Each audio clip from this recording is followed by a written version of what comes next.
Om Swastiastu. Halo anak-anak, selamat pagi. Berjumpa kembali bersama Bapak. Nah, hari ini kita sudah masuk pembelajaran tematik di tema 7. Nah, sebelum kita lanjut ke materi, mari kita berdoa terlebih dahulu agar pembelajaran hari ini berjalan dengan lancar.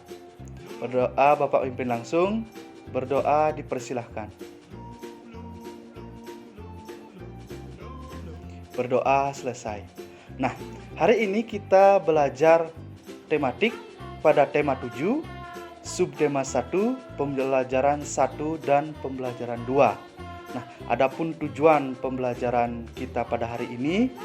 Nah, sebelum kita ke tujuan, di pembelajaran 1 dan pembelajaran 2 ini kita ada 4 muatan, yaitu muatan IPS, muatan Bahasa Indonesia, muatan IPA, dan muatan SBDP.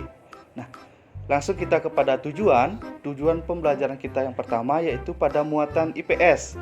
Yaitu yang pertama, kalian tahu atau paham mengenai masa penjajahan bangsa Eropa di Indonesia. Untuk muatan yang kedua yaitu muatan Bahasa Indonesia. Adapun tujuannya yang pertama yaitu kalian mampu mencermati informasi penting dalam teks narasi sejarah. Yang kedua, kalian dapat mengelompokkan informasi teks narasi sejarah. Selanjutnya kita masuk pada tujuan muatan IPA. Yang pertama yaitu kalian dapat mengetahui sifat-sifat benda padat, cair, dan gas. Yang kedua yaitu kalian mampu mengetahui atau dapat mengetahui perubahan wujud benda. Lanjut pada muatan yang terakhir yaitu SBDP. Adapun tujuannya yaitu kalian dapat mengetahui tangga nada diatonis mayor dan minor. Nah, itu beberapa tujuan pembelajaran yang akan kita capai pada hari ini. Untuk lebih jelasnya, mari kita langsung saja lanjut pada pendalaman materi. Mari anak-anak, kita langsung pada pendalaman materi. Nah, seperti yang Bapak bilang tadi, kita akan masuk di tema 7 dengan judul tema yaitu peristiwa dalam kehidupan. Nah, seperti biasa kita akan awali di subtema 1 dengan judul peristiwa kebangsaan masa penjajahan. Dan kita akan belajar yaitu pembelajaran 1 dan pembelajaran 2. Di mana di pembelajaran 1 dan 2 itu terdapat 4 muatan pelajaran. Yang pertama yaitu IPS, yang kedua Bahasa Indonesia, yang ketiga IPA, dan yang keempat SBDP. Nah, langsung saja kita masuk pada pendalaman materi atau muatan yang pertama yaitu IPS. Pada muatan IPS kita akan belajar mengenai masa penjajahan bangsa Eropa di Indonesia. Penjajahan samudra yang dilakukan pada abad ke-15 menjadi salah satu alasan mengapa bangsa Eropa mendatangi negeri-negeri timur yang melimpah kekayaan alamnya, termasuk Indonesia. Hal ini terjadi untuk mewujudkan tujuan utama dari penjelajahan samudra, yaitu yang pertama adanya keinginan mencari kekayaan, yang kedua adanya keinginan menyebarkan agama, yang ketiga adanya keinginan mencari kejayaan, dan yang keempat perkembangan ilmu pengetahuan dan teknologi. Mari kita bahas satu persatu. Yang pertama yaitu adanya keinginan mencari kekayaan. Nah, kekayaan yang mereka cari terutama adalah rempah-rempah. Sekitar abad kesekian di Eropa, harga rempah-rempah sangat mahal. Harga rempah-rempah semahal emas. Mereka sangat membutuhkan rempah-rempah untuk industri obat-obatan dan bumbu masak. Yang kedua, adanya keinginan menyebarkan agama. Selain mencari kekayaan dan tanah jajahan, bangsa Eropa juga membawa misi khusus. Misi khusus tersebut adalah menyebarkan agama kepada penduduk daerah yang dikuasainya. Tugas mereka ini dianggap sebagai tugas suci yang harus dilaksanakan ke seluruh dunia dan dipelopori oleh bangsa Portugis. Selanjutnya yang ketiga, yaitu adanya keinginan mencari kejayaan. Nah, di Eropa ada suatu anggapan bahwa apabila suatu negara mempunyai banyak tanah jajahan, negara tersebut termasuk negara yang jaya. Dengan adanya anggapan ini, negara-negara Eropa berlomba-lomba untuk mencari tanah jajahan sebanyak-banyaknya. Yang keempat yaitu mengenai perkembangan ilmu pengetahuan dan teknologi. Nah, ilmu pengetahuan dan teknologi berkembang sangat pesat. Contohnya seperti berikut. Yang pertama, dikembangkannya teknik pembuatan kapal yang dapat digunakan untuk mengarungi samudra luas. Yang kedua, ditemukannya mesiu untuk persenjataan. Senjata dapat digunakan untuk melindungi pelayaran dari ancaman bajak laut dan sebagainya. Yang ketiga, yaitu ditemukannya kompas. Nah, kompas digunakan sebagai petunjuk arah sehingga para penjelajah tidak lagi bergantung pada kebiasaan alam. Untuk menentukan arah, biasanya mereka berpedoman pada bintang sehingga jika angkasa tertutup awan, mereka tidak dapat meneruskan pelayarannya. Dengan kompas, mereka bebas berlayar ke arah mana pun tanpa gangguan baik siang maupun malam. Nah, itu adalah empat misi yang ingin dikuasai oleh bangsa Eropa pada zaman masa penjajahan bangsa Eropa di Indonesia. Selanjutnya, kita akan masuk pada muatan yang kedua, yaitu muatan bahasa Indonesia. Di muatan bahasa Indonesia, kita akan belajar mengenai mencermati informasi penting dalam teks narasi sejarah. Teks narasi sejarah adalah teks yang berisi tentang cerita peristiwa sejarah yang terjadi pada masa lampau. Nah, peristiwa sejarah tersebut disampaikan berdasarkan fakta yang terjadi dan disampaikan dalam bentuk narasi atau urutan cerita. Masih ingat apa itu fakta? Fakta adalah suatu kejadian yang benar-benar terjadi. Nah, untuk menyusun teks narasi sejarah ini, jadi kita harus menulis fakta atau suatu kejadian yang benar-benar terjadi. Nah, melalui teks narasi sejarah, kita dapat mengetahui berbagai peristiwa sejarah yang pernah terjadi di Indonesia ataupun di negara lain. Untuk mengetahui seluruh informasi peristiwa sejarah tersebut, kita dapat mencermati dan menggali isi teks dengan berbagai cara, seperti menjawab pertanyaan-pertanyaan yang disajikan. Nah, itu adalah mengenai mencermati informasi penting dalam teks narasi sejarah. Selanjutnya, di muatan bahasa Indonesia kita belajar mengenai mengelompokkan informasi teks narasi sejarah. Nah, bagaimana caranya? Mari kita pelajari. Nah, kita dapat mengelompokkan informasi-informasi tersebut menggunakan kata tanya 5W1H. Apa itu 5W1H? Mari kita bahas. Yang pertama yaitu W pertama itu what, yang artinya apa. Apa, kata tanya apa digunakan untuk menanyakan nama atau jenis peristiwa yang terjadi dalam teks. W yang kedua itu where atau di mana. Di mana, kata tanya di mana digunakan untuk menanyakan tempat berlangsungnya peristiwa dalam teks. W yang ketiga yaitu when atau kapan. Kata tanya kapan itu digunakan untuk menanyakan waktu terjadinya peristiwa dalam teks. W yang ketiga yaitu wo atau siapa. Ya, kata tanya siapa digunakan untuk menanyakan tokoh atau pelaku yang terlibat dalam peristiwa yang terjadi dalam teks. W yang ketiga yaitu why atau mengapa. Kata tanya mengapa digunakan untuk menanyakan penyebab atau alasan terjadinya peristiwa dalam teks.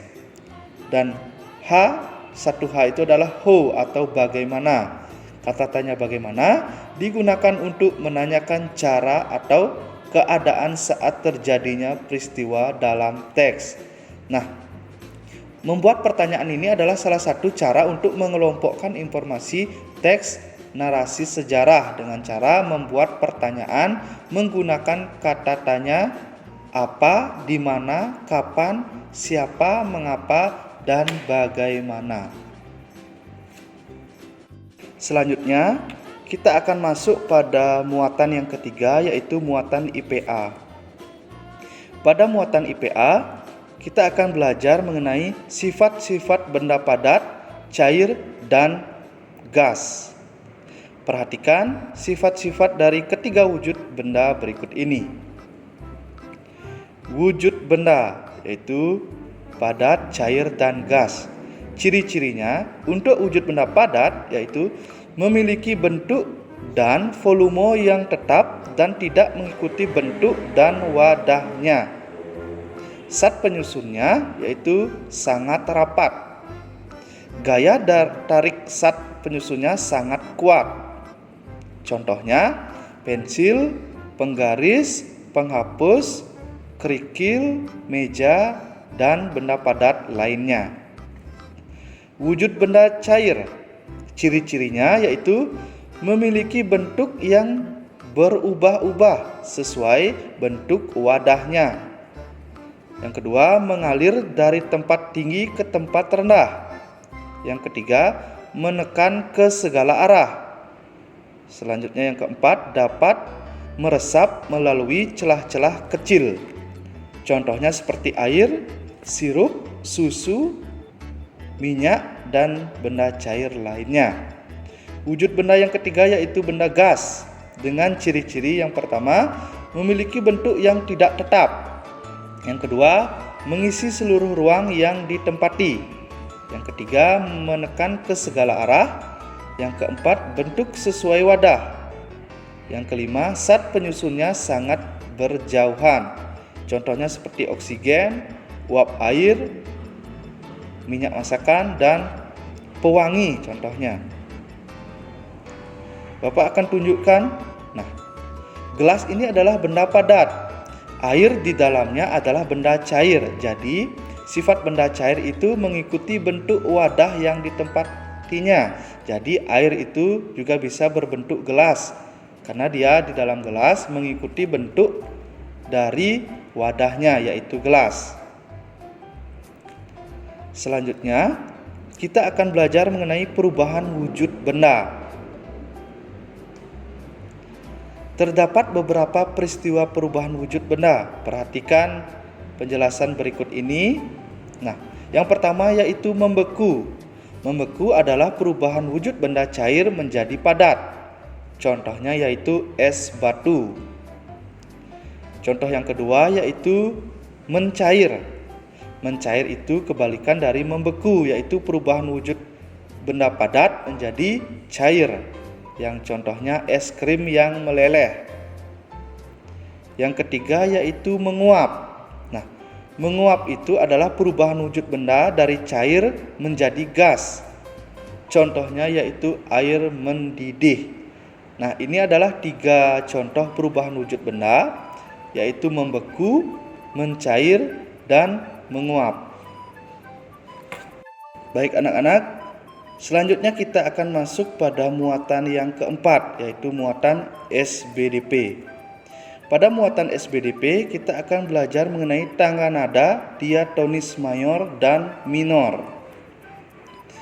Tangga nada diatonis memiliki rangkaian 7 nada, dimulai dari nada dasar hingga nada oktav dengan jarak nada yang telah ditentukan.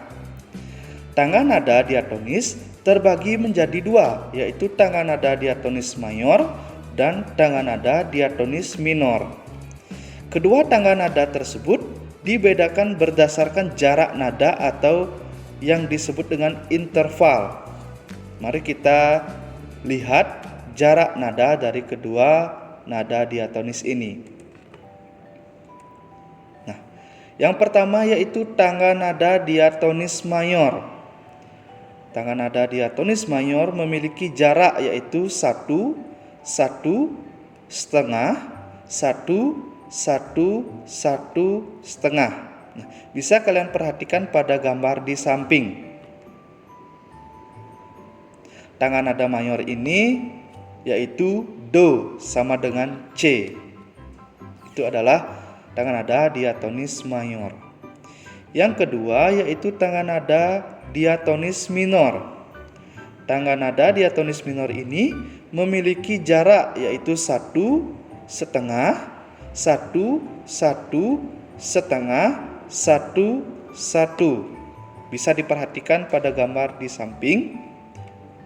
Tangan nada minor yaitu Do sama dengan A. Nah, itu adalah dua tangan nada diatonis yaitu diatonis mayor dan diatonis minor. Baik anak-anak, sekian pembelajaran kita pada hari ini dengan materi tematik yaitu tema 7, subtema 1, pembelajaran 1 dan pembelajaran 2. Bagaimana perasaan kalian setelah menerima pembelajaran hari ini? Tentunya menyenangkan ya. Nah, sebelum kita mengakhiri pembelajaran kita hari ini, baiknya kita simpulkan apa yang sudah kita pelajari pada hari ini. Yang pertama yaitu mengenai masa penjajahan bangsa Eropa di Indonesia. Nah, pada masa itu yaitu ada 4 tujuan bangsa Eropa menjajah pada masa penjajahan Eropa di Indonesia. Yang pertama yaitu adanya keinginan mencari kekayaan. Yang kedua adanya keinginan menyebarkan agama. Yang ketiga, adanya keinginan mencari kejayaan. Yang keempat, yaitu perkembangan ilmu pengetahuan dan teknologi. Nah, itu yang dilakukan bangsa Eropa pada masa penjajahan Eropa di Indonesia. Kesimpulan yang kedua mengenai informasi penting dalam teks narasi sejarah. Yang sudah kita pelajari tadi, apa itu teks narasi sejarah? Adalah teks yang berisi tentang cerita peristiwa sejarah yang terjadi pada masa lampau. Nah, itu untuk peristiwa sejarah tersebut disampaikan berdasarkan fakta. Fakta itu adalah suatu kejadian yang benar-benar terjadi, ya. Selanjutnya mengenai mengelompokkan informasi teks narasi sejarah, di mana yang bisa dilakukan dengan cara membuat pertanyaan menggunakan kata tanya apa, di mana, kapan, siapa, mengapa, dan bagaimana. Kesimpulan yang selanjutnya mengenai sifat-sifat benda cair, padat, dan gas yang juga sudah kita pelajari tadi, mengenai sifatnya, contohnya apa saja, dan lain sebagainya. Nah, kesimpulan selanjutnya yaitu mengenai perubahan wujud benda. Tadi kita belajar 3 perubahan wujud benda yaitu membeku, mencair, dan menguap. Contohnya tadi kita juga sudah bahas. Nah, kesimpulan selanjutnya atau kesimpulan terakhir yaitu mengenai tangan nada diatonis mayor dan minor. Nah, tangan nada diatonis mayor dan minor itu memiliki jarak nada masing-masing berbeda. Nada diatonis mayor berbeda dengan nada diatonis minor, ya. Nah, tadi sudah kita pelajari bagaimana berapa jaraknya.